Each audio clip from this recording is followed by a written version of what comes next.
عارفين أكتر جملة بتلخبطنا؟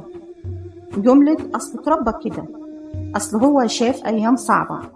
ما هو متعقد من اللي حصل له زمان، وكأن الوجع اللي حصل له بقى رخصة مفتوحة يجرح ويكسر ويأذي ويمشي.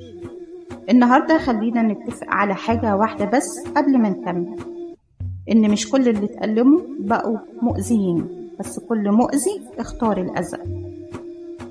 احنا اتعلمنا نكون متعاطفين، بس محدش علمنا نفرق بين إننا نفهم الشخص وبين إننا نبرر أذاه.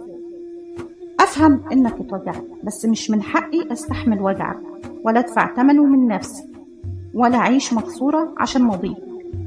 في فرق كبير بين شخص اتأذى وبيحاول ما يكررش الألم، وبين شخص اتأذى وقرر يوزعه.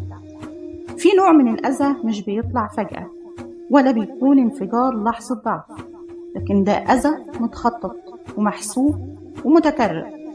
شخص عارف امتى يقول الكلمة اللي توجع، وعارف امتى يسحب نفسه عشان يعبر، وعارف امتى يقلب عليك الطاولة ويطلعك انت الغلطان وهو المظلوم. ده مش شخص غلبان، ده شخص واعي بأدواته وعارف تأثيره وبيستخدمه.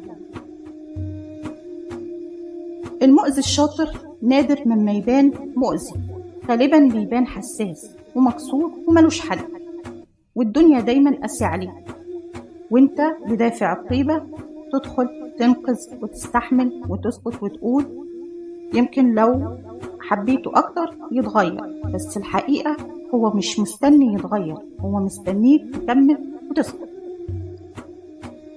هل الظروف بتصنع مؤذي؟ الظروف بتوجع بس ما بتجبرش حد يبقى ظالم. في ناس اتكسرت واختارت تكون أحن، وفي ناس اتكسرت واختارت تكون أقسى.